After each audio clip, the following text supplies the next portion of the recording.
இன்னைக்கு நம்ம பார்க்கக்கூடிய டாபிக் என்னன்னு பார்த்தா heat treatment process. So heat treatment process அப்படின்னா இப்போ ஒரு மெட்டலை வந்து நம்ம வந்து ஹீட் பண்ணுறோம்.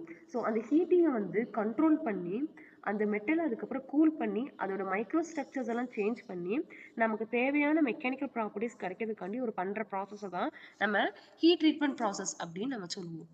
அதுக்கப்புறம் பார்த்தா heat treatment stages. Heat treatment ஸ்டேஜஸில் மொத்தம் 4 ஸ்டேஜஸ் இருக்குது. ஹீட்டிங், சாக்கிங், கூலிங், ஏஜிங் அப்படின்னு. இப்போ ஹீட்டிங் அப்படின்னா இப்போ ஒரு மெட்டலில் வந்து நமக்கு தேவையான டெம்பரேச்சர் வரைக்கும் ஹீட் பண்ணுறோம் ஹீட் ட்ரீட்மெண்ட் ப்ராசஸ்க்காண்டி. சாக்கிங் அப்படின்னா ஒரு நம்ம சஃபிஷியன்ட் டைம் வரைக்கும் ஒரு மெட்டலை வந்து ஹோல்ட் பண்ணி வைக்கும். அந்த இப்போ ஒரு மெட்டலை ஹீட் பண்ணுறோம்னு வச்சுக்கோங்களேன், அந்த அதோட சென்டர்லேருந்து அதோட சர்ஃபேஸ் வரைக்கும் ஒரே டெம்பரேச்சர் வர வரைக்கும் அதை வந்து ஹோல்ட் பண்ணி வச்சுக்கிற ஒரு ப்ராசஸை தான் சாக்கிங் அப்படின்னு சொல்லுவோம். கூலிங் அப்படின்னா இப்போ ஒரு ஹீட்டர் அந்த இப்போ அதை ஹோல்ட் பண்ணி வச்சுருக்கோம்ல, அதை வந்து கூல் பண்ணுறோம். அது ஒவ்வொரு மெட்டீரியல்ஸ்க்கு பொறுத்து கூலிங் ரேட் வந்து மாறும். அதுக்கப்புறம் பார்த்தா ஏஜிங்.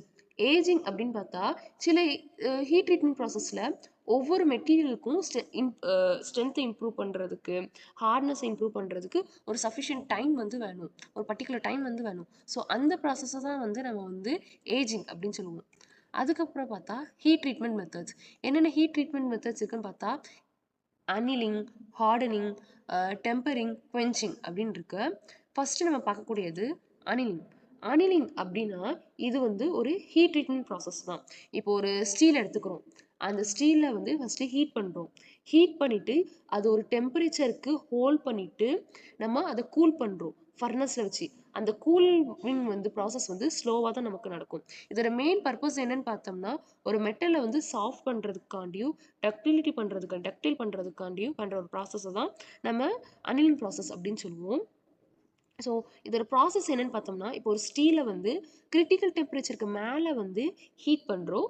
அதுக்கப்புறம் ஒரு பர்டிகுலர் டெம்பரேச்சர் வரைக்கும் ஹோல்டு பண்ணிவிட்டு ஃபர்னஸ்குள்ளே வச்சு நம்ம வந்து கூலிங் பண்ணுறோம். அந்த கூலிங் வந்து நம்ம ஸ்லோவாக இருக்குன்னு சொல்லியிருக்கோம். ஸோ இது பண்ணுறதுனால ஸ்டீல் வந்து சாஃப்டாகவும் டக்டெயிலாகவும் நமக்கு கிடைக்கும். இப்போ என்ன நடக்குன்னு பார்த்தா நம்ம ஸ்டீலை வந்து ஹீட் பண்ணுறதுனால இன்டர்னல் ஸ்ட்ரக்சர்ஸ் எல்லாம் சேஞ்ச் ஆகும். இதே கூலிங் பண்ணுறதுனால கிரெயின்ஸ் எல்லாம் ரிலேட்டிவ் கோர்ஸாக நமக்கு ஃபார்ம் ஆகி இன்டர்னல் ஸ்ட்ரெஸ்ஸஸ் வந்து ரெடியூஸ் ஆகும். ஸோ இதனால ஹார்ட்னஸ்ஸு, ஸ்ட்ரென்த்து, இன்டர்னல் ஸ்ட்ரெஸ்ஸஸ் எல்லாம் கம்மியாகும். ஆனால் டக்டிலிட்டியும் மிஷினபிலிட்டியும் அதிகமாகும். இப்போ ஒரு ஸ்டீல் ஷாஃப்ட் எடுத்துக்கிறோம், அது ரொம்ப ஹார்டாக இருக்குது மேனுஃபேக்சரிங் பண்ணதுக்கப்புறம், அது மிஷின் பண்ணுறதுக்கு ரொம்ப டிஃபிகல்ட்டாக இருக்குது. ஸோ அனிலிங் ப்ராசஸ் பண்ணுறது மூலமாக அந்த ஷாஃப்ட் வந்து சாஃப்டன் பண்ணிக்கலாம்.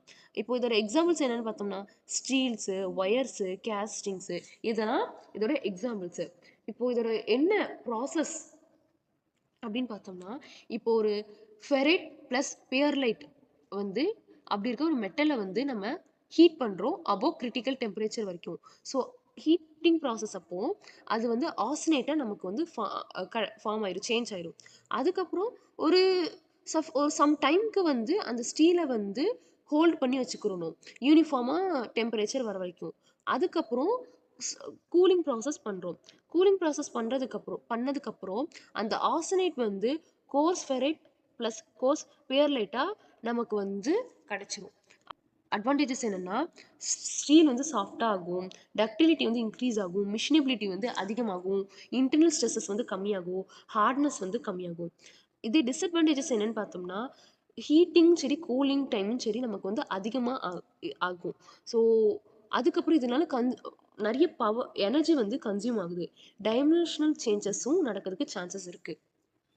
அதுக்கப்புறம் என்ன ப்ராசஸ்னா நார்மலைசிங் அப்படின்னா இது ஒரு ஹீட் ட்ரீட்மெண்ட் ப்ராசஸ் தான். இப்போ ஒரு ஸ்டீலை வந்து ஹீட் பண்ணுறோம், அதுக்கப்புறம் ஒரு பர்டிகுலர் டெம்பரேச்சர் வரைக்கும் ஹோல்டு பண்ணி வச்சுருக்கோம். அதுக்கப்புறம் கூலிங் பண்ணுறோம். ஆனால் இது வந்து ஏரில் வந்து கூலிங் பண்ணுறோம். இதோட மெயின் பர்பஸ் என்னன்னு பார்த்தோம்னா fine grain structure and better ஸ்ட்ரென்த்தை நமக்கு வந்து ஒரு ஸ்டீல் வந்து கிடைக்கும். அதுக்கப்புறம் இதோட ப்ராசஸ் என்னன்னு பார்த்தோம்னா ஒரு ஸ்டீலை வந்து அபோவ் கிரிட்டிக்கல் டெம்பரேச்சர் வரைக்கும் ஹீட் பண்ணிவிட்டு ஒரு பர்டிகுலர் டெம்பரேச்சருக்கு ஹோல்ட் பண்ணிவிட்டு கூல் பண்ணுறோம், ஆனால் ஏரில். ஸோ இது மூலமாக நமக்கு ஃபைன் கிரெயின் ஸ்டீல் வந்து கிடைக்கும். இப்போ அனிலிங்க்கும் நார்மலைஸுக்கும் டிஃப்ரென்ஸ் என்னன்னு பார்த்தோம்னா ரெண்டுமே கூலிங் மெத்தட் தான். ஆனால் கூலிங் வந்து அனிலிங்கில் வந்து நமக்கு வந்து ஃபர்னஸில் வந்து நடக்குது. இதே நார்மலைசிங்கில் பார்த்தோம்னா ஏர் கூலிங் வந்து நடக்குது. ஸோ நமக்கே தெரியும் ஏர் கூலிங் வந்து ஃபாஸ்ட்டாக நடக்கும் ஃபர்னஸ் கூலிங்கை கம்பேர் பண்ணும்போது. ஸோ நார்மலைசிங் ஸ்டீல் தான், இதனால தான் நார்மலைசிங் ஸ்டீல் வந்து ஹார்டாகவும் ஸ்ட்ராங்காக இருக்கும் அனலிங் ஸ்டீலை கம்பேர் பண்ணும்போது. இப்போ ஒரு ஸ்டீல் காம்பவுண்ட் இருக்கு, அது வந்து ப்ரொடியூஸ் பை ஃபார்ஜிங்கால ப்ரொடியூஸ் ஆகுது. ஸோ இதனால கிரெயின் ஸ்ட்ரக்சர் வந்து இர்ரெகுலராக இருக்கு. இப்போ ஃபார்ஜிங்க்கு அப்புறம் நம்ம நார்மலைசிங் பண்ணோம்னா நமக்கு அந்த ஸ்ட்ரக்சர் வந்து யூனிஃபார்மாக கிடைக்கும். இதோட எக்ஸாம்பிள்ஸ் என்னன்னு பார்த்தோம்னா கியர்ஸு, ஷாஃப்ட்டு, கனெக்டிங் ராடு, இதெல்லாம் எக்ஸாம்பிள்.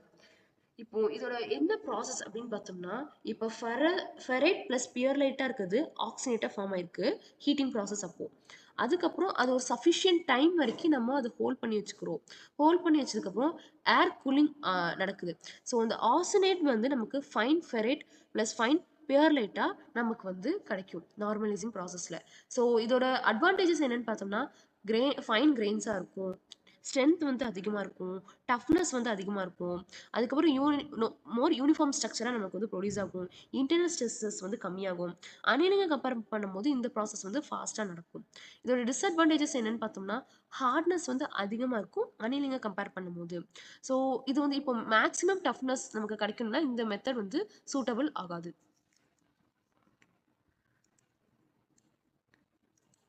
Next hardening. இப்போ ஹார்டனிங் ப்ராசஸ் அப்படின்னா இதுவும் ஒரு ஹீட் ட்ரீட்மெண்ட் ப்ராசஸ் தான். இப்போ ஒரு ஸ்டீலை வந்து ரொம்ப ஹார்ட் பண்ணுறதுக்காண்டியும் வியர் ரெசிஸ்டன்ஸ்க்காண்டியும் யூஸ் பண்ணுற ஒரு ப்ராசஸ் தான் ஹார்டனிங் ப்ராசஸ். இப்போ வந்து இதில் பார்த்தா இப்போ ஸ்டீல் எடுத்துக்கிறோம், ஸ்டீலை வந்து ஹீட் பண்ணுறோம், ஒரு பர்டிகுலர் டெம்பரேச்சர் வரைக்கும் ஹோல்ட் பண்ணுறோம்.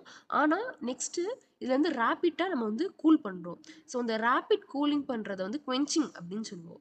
இப்போ ஒரு ஸ்டீல் எடுத்துக்கிறோம், அபோவ் கிரிட்டிக்கல் டெம்பரேச்சர் வரைக்கும் ஹீட் பண்ணிவிட்டு ஒரு பர்டிகுலர் டெம்பரேச்சருக்கு ஹோல்ட் பண்ணிவிட்டு ரேப்பிட் கூல் பண்ணுறோம். ஸோ அந்த ரேப்பிட் கூல் தான் குவென்ச்சிங் ப்ராசஸ் அப்படின்னு சொல்லுவோம். அந்த குவென்ச்சிங் மீடியா வந்து வாட்டராக இருக்கலாம், ஆயிலாக இருக்கலாம், ஏராக இருக்கலாம். அதுக்கப்புறம் அது பண்ணதுக்கப்புறம் நமக்கு ரேபிட் கூலிங் பண்ணதுக்கப்புறம் ஸ்டீல் வந்து ரொம்ப ஹார்டாக நமக்கு வந்து மாறிடும். ஸோ ரேபிட் கூலிங்னால ஹை டெம்பரேச்சர் ஸ்ட்ரக்சர் வந்து ரொம்ப ஹார்டாக ஒரு ஸ்ட்ரக்சராக நமக்கு வந்து மாறிடும். ஸோ அந்த வெரி ஹார்ட் ஸ்ட்ரக்சரை தான் நம்ம வந்து மார்டன்சைட் அப்படின்னு சொல்லுவோம். இதனால ஹார்ட்னஸ் வந்து அதிகமாகும், ஸ்ட்ரென்த் வந்து அதிகமாகும், வியர் ரெசிஸ்டன்ஸ் அதிகமாகும், பிரிட்டில்னஸ் வந்து அதிகமாகும், டக்டிலிட்டியும் டஃப்னஸும் இதில் வந்து கம்மியாக இருக்கும். இப்போ இப்போ ஒரு எக்ஸாம்பிள்ஸ் பார்த்தோன்னா, இப்போ ஒரு கட்டிங் டூலுக்கு வந்து ஹை ஹார்ட்னஸ் வந்து தேவை. ஏன்னா இன்னொரு கட்டிங் மெட்டீரியல் வந்து அது கட் பண்ண போகுது. ஸோ ஹார்டனிங் ப்ராசஸ் மூலமாக தான் கட்டிங் டூலை வந்து நம்ம வந்து பண்ணுறோம். இப்போது cutting tools, dies, punches, gears, shaft, இதெல்லாம் இதோட எக்ஸாம்பிள்ஸு. இப்போது ஃபெரைட் ப்ளஸ் பியர்லைட்டாக இருக்கக்கூடிய ஒரு ஸ்டீலை ஹீட் பண்ணுறோம் அபோவ் கிரிட்டிக்கல் டெம்பரேச்சர் இருக்கும்போது, அபோவ் கிரிட்டிக்கல் டெம்பரேச்சரில். ஸோ அதனால ஃபெரைட் ப்ளஸ் பியர்லைட்டாக இருக்குது நமக்கு ஆசனேட்டாக நமக்கு வந்து கன்வெர்ட் ஆகுது. ஸோ கன்வெர்ட் ஆனதுக்கப்புறம் இது ஒரு பர்டிகுலர் டெம்பரேச்சர் வரைக்கும் நம்ம வந்து ஹோல்ட் பண்ணி வச்சுக்கிறோம். ஸோ ஹோல்ட் பண்ணி வச்சதுக்கப்புறம் நம்ம உடனே நம்ம கூல் பண்ணுறதுனால கார்பன் வந்து டிஃப்யூஸ் ஆகுறதுக்கு டைம் இல்லை. ஸோ டைம் இல்லாததுனால அது வந்து மார்டன் சைடாக நமக்கு வந்து ஃபார்ம் ஆகுது. ஸோ மார்டன் சைடாக ஃபார்ம் ஆகுறதுனால இந்த மெட்டல் வந்து ரொம்ப ஹார்டாகுது, பிரிட்டிலாக நமக்கு கிடைக்கும். இதோட அட்வான்டேஜஸ் என்னன்னு பார்த்தோம்னா வெரி ஹை ஹார்ட்னஸாக இருக்கும், வியர் ரெசிஸ்டன்ஸ் அதிகமாக இருக்கும், ஸ்ட்ரென்த் வந்து அதிகமாக இருக்கும். அதுக்கப்புறம் இதோட டிஸ்அட்வான்டேஜஸ் பார்த்தோம்னா ஸ்டீல் வந்து பிரிட்டில் ஆகும், அதுக்கப்புறம் கிராக்கர்ஸ் கூட நடக்கிறதுக்கு சான்சஸ் இருக்குது டியூரிங் குவென்ச்சிங் ப்ராசஸ் அப்போ. நெக்ஸ்ட் பார்க்கக்கூடியது டெம்பரிங் இதோட மெயின் பர்பஸ் என்னன்னா பிரிட்டில்னஸை கம்மி ஒரு ஹார்ட் அண்ட் ஸ்டீலோட பிரிட்டில்னஸை கம்மி பண்ணுறதுக்காண்டி ஒரு பண்ணுற ப்ராசஸ் தான் டெம்பரிங். அதுக்கப்புறம் இது வந்து டஃப்னஸ் இம்ப்ரூவ் ஆகும். ஸோ இதோட ப்ராசஸ் என்ன அப்படின்னு பார்த்தா ஆஃப்டர் ஹார்டனிங்க்கு அப்புறம் அந்த ஸ்டீலில் வந்து ஹை அமௌண்ட் ஆஃப் மார்டன்சைட் இருக்குது. ஸோ இது வந்து ரொம்ப ஹார்டாகவும் இருக்கும், பட் பிரிட்டலாக தான் இருக்கும். இப்போ இந்த ஹார்டன் ஸ்டீலை வந்து அகெயின் நம்ம வந்து ரீஹீட்டிங் பண்ணுறோம். ரீஹீட்டிங் பண்ணிவிட்டு ஒரு பர்டிகுலர் டெம்பரேச்சர் வரைக்கும் ஹோல்ட் பண்ணிவிட்டு நம்ம வந்து கூல் பண்ணுறோம். அந்த கூலிங் இன் ஏரில் தான் நடக்குது. ஸோ ஏரில் அதுக்கப்புறம் பார்த்தா அந்த ஸ்டீல் வந்து நமக்கு டெம்பர்டு மார்டன்சைடாக வந்து கிடைக்குது. நம்மளோட ஃபைனல் ஸ்ட்ரக்சர் வந்து டெம்பர்ட் மார்டன்சைடாக கிடைக்கும். ஸோ அந்த டெம்பர்ட் மார்டன்சைடு வந்து லெஸ் பிரிட்டிலாக இருக்கும், ப்ளஸ் டஃபராகவும் இருக்கும். நெக்ஸ்ட் நம்ம பார்க்கக்கூடியது மைக்ரோ ஸ்ட்ரக்சர்ஸ் பற்றி, எல்லா ப்ராசஸோட மைக்ரோ ஸ்ட்ரக்சர்ஸ் பற்றி. ஃபஸ்ட்டு வந்து அனிலிங். அனிலிங் அப்படின்னா இப்போ ஒரு ஸ்டீல் இருக்குது, ஃபெரைட் ப்ளஸ் பியர்லைட் இருக்குது, அதை ஹீட் பண்ணுறோம். அது ஹீட் பண்ணுறதுனால அது வந்து ஆசினேட்டாக நமக்கு வந்து சேஞ்ச் ஆகுது. அதுக்கப்புறம் நெக்ஸ்ட்டு அதை கூல் பண்ணுறோம். அந்த கூலிங் ப்ராசஸ் வந்து ரொம்ப ஸ்லோவாக நடக்குது. அது வந்து ஃபர்னஸில் வச்சு நம்ம வந்து கூல் பண்ணுறோம். ஸோ அந்த கூலிங் ப்ராசஸ்னால நமக்கு வந்து கோர்ஸ் ஃபெரைட் ப்ளஸ் கோர்ஸ் பியர்லைட்டாக நமக்கு வந்து ஃபைனல் ஸ்ட்ரக்சர் வந்து கிடைக்கும். இதில் ஹார்ட்னஸ் வந்து கம்மியாக தான் இருக்கும், டக்டிலிட்டி தான் அதிகமாக இருக்கும். ஸோ இதனால தான் சாஃப்ட் அண்ட் டக்டைல் நமக்கு ஸ்டீலாக கிடைக்குது.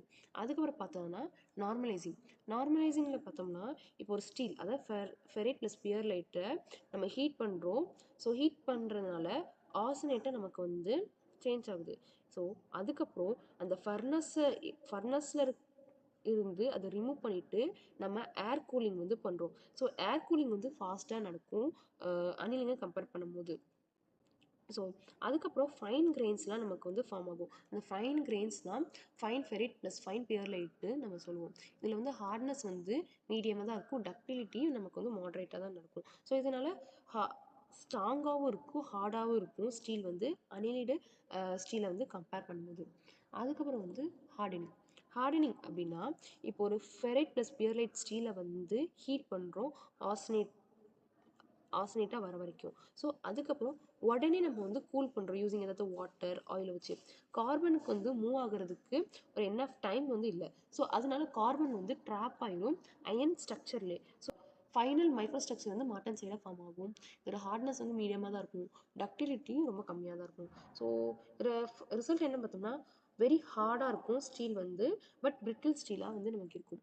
இப்போ டெம்பரிங்கில் பார்த்தோம்னா ஹார்டன் ஸ்டீல் இல்லை வந்து மாட்டன் சைடு வந்து அதிகமாக கண்டெயின் ஆகிருக்கும். ஸோ இதை வந்து அகெயின் நம்ம வந்து ரீஹீட் பண்ணுறோம் பிலோ கிரிட்டிக்கல் டெம்பரேச்சர் வரைக்கும். ஸோ அந்த ட்ராப்டு கார்பன் வந்து மூவ் ஆகும். So form very fine carbide பார்ட்டிகல்ஸாக நமக்கு வந்து ஃபார்ம் ஆகும். ஸோ இதனால நமக்கு வந்து இன்டர்னல் ஸ்ட்ரெஸ்ஸஸ் வந்து கம்மியாகும். அந்த ஸ்ட்ரக்சர்லாம் நமக்கு வந்து டெம்பர்டு மாட்டன் சைடாக கிடைக்கும். ஸோ இதில் கிடைக்கக்கூடிய ஃபைனல் ஸ்ட்ரக்சர் வந்து டெம்பர்டு மாட்டன் சைடு. ஸோ இதில் வந்து லெஸ் பிரிட்டிலாக தான் இருக்கும், மோர் டஃப்னஸாக நமக்கு வந்து இருக்கும்.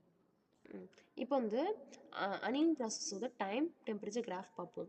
ஃபஸ்ட்டு இப்போ ஒரு மெட்டலை வந்து ஹீட் பண்ணுறோம் அன்டில் ஆசினேட்டாக அது வந்து சேஞ்ச் ஆகிற வரைக்கும். அதுக்கப்புறம் ஹோல்ட் பண்ணுறோம் ஒரு பர்டிகுலர் டெம்பரேச்சர் வரைக்கும், அதாவது அந்த மெட்டல் வந்து யூனிஃபார்மாக எல்லா இடத்துலையும் ஒரே டெம்பரேச்சர் வர வரைக்கும்.